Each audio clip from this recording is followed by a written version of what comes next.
السلام عليكم ورحمة الله تعالى وبركاته.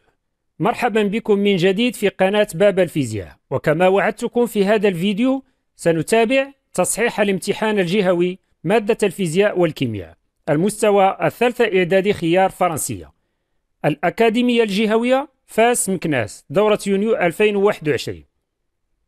حاولوا أعزائي التلاميذ الإجابة قبل متابعة التصحيح، ووفق الله الجميع.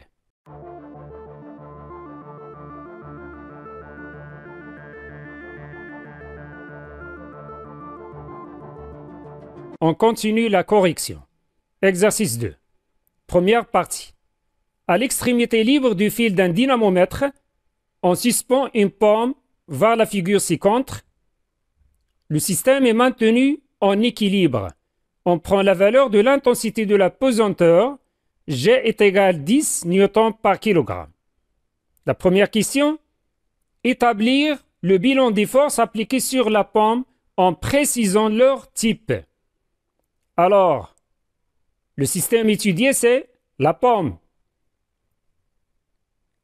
D'après la figure, la pomme est soumise à l'action de la force exercée par le dynamomètre. Son type est force de contact.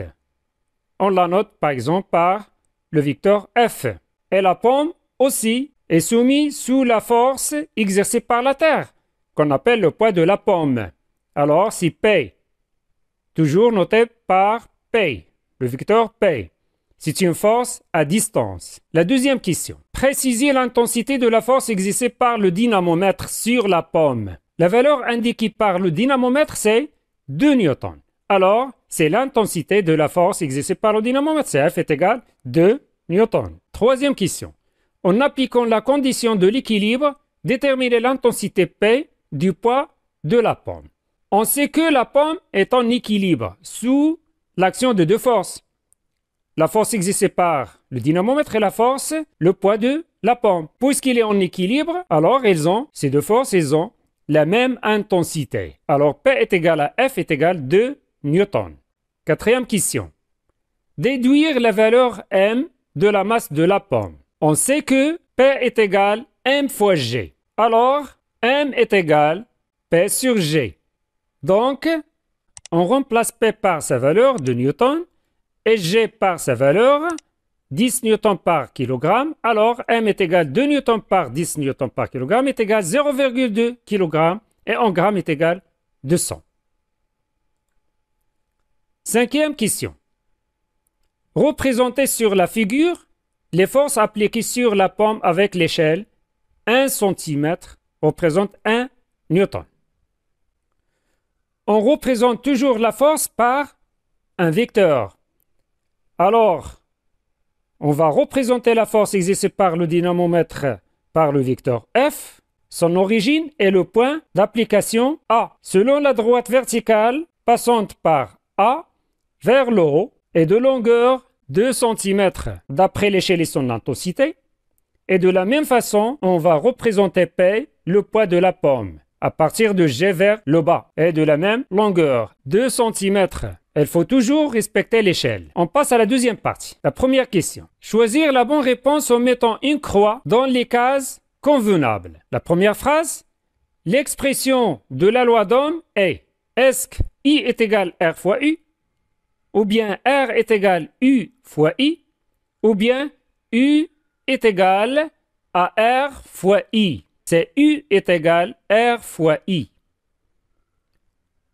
Deuxième phrase. En courant continu, la puissance électrique d'un appareil s'exprime par la relation est-ce que P est égal à R fois I, ou bien P est égal à U fois I, ou bien P est égal à R fois U. C'est P est égal à U fois I. La troisième phrase. La puissance électrique consommée par un appareil de chauffage s'écrit. La puissance électrique consommée par un appareil de chauffage s'écrit. Est-ce que P est égal à R fois I au carré, ou bien P est égal à U à la puissance 2 fois I, ou bien P est égal à AR fois U à la puissance 2. C'est P est égal à R fois I au carré. Deuxième question. Complétez les phrases ci-dessous par les mots suivants. Le watt, l'ohm, la puissance. La première phrase, l'unité de la résistance électrique est, c'est l'ohm. La deuxième phrase, dans le système international, l'unité de la puissance électrique est, bien sûr, c'est le watt. La dernière phrase, en général, à la maison, on utilise des lampes électriques dont est inférieur à 100 watts. Alors c'est la puissance, bien sûr. Troisième question. Un conducteur ohmique de résistance R est égal à 10 ohms est parcouru par un courant électrique d'intensité E est égal à 5 ampères. La question 1. Calculez la tension U aux bornes de ce conducteur ohmique. D'après la loi d'Ohm, on a U est égal à R fois I. Et on remplace, application numérique, R par 10 ohms et I par 5 ampères. Alors, U est égal à 10 fois 5 est égal à 50 volts. Deuxième question. Calculez la puissance électrique P consommée par le conducteur ohmique. On sait que P est égal à U fois I. Et on remplace directement U et I par ces valeurs. Donc, P est égal à 50 volts fois 5 ampères est égal à 250 watts. On n'oublie pas les unités. On passe à la troisième question. Un four électrique porte des indications suivantes. 220 volts et 3000 watts. La question, donnez la signification physique de chaque indication. Alors, qu'est-ce qu'il représente 220 volts et qu'est-ce qu'il représente 3000 watts? L'indication 220 volts représente la tension, parce que le volt, c'est l'unité de la tension. Mais on ajoute nominal. C'est la tension nominale du four électrique. Et l'indication 3000 watts représente une autre caractéristique nominale de ce four.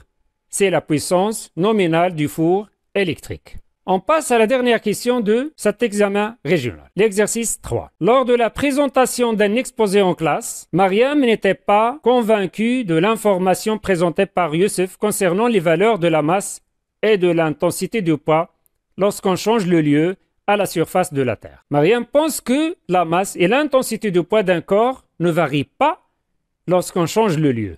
Pour clarifier les idées, le professeur a présenté le tableau des données ci-dessous qui comporte des mesures concernant un corps solide S à différents lieux.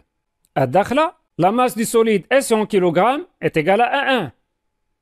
Et l'intensité de la pesanteur en newton par kilogramme est 9,79. À Paris, la masse du solide S en kg c'est 1. Et l'intensité de la pesanteur est 9,81 newton par kilogramme. À partir des données du tableau et de tes connaissances, aide Mariam et Youssef en répondant aux questions suivantes. La première question, c'est écrire l'expression de l'intensité P du poids en fonction de la masse M et de l'intensité de la pesanteur G.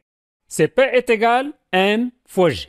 La deuxième question, calculer les valeurs de l'intensité P du poids du solide S à Dakhla et à Paris et compléter les cases vides du tableau ci-dessus. On a le tableau suivant. Alors, d'après la formule P est égal à 1 fois G, on va remplacer la masse par sa valeur et G par sa valeur dans chaque lieu.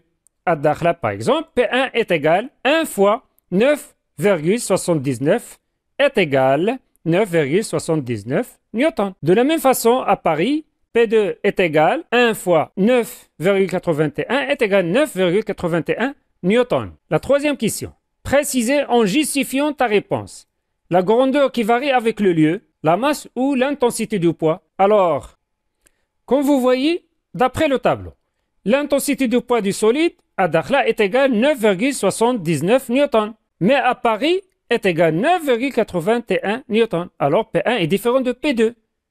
Alors on dit que le poids varie avec le lieu. Par contre, la masse reste la même à Dakhla et à Paris.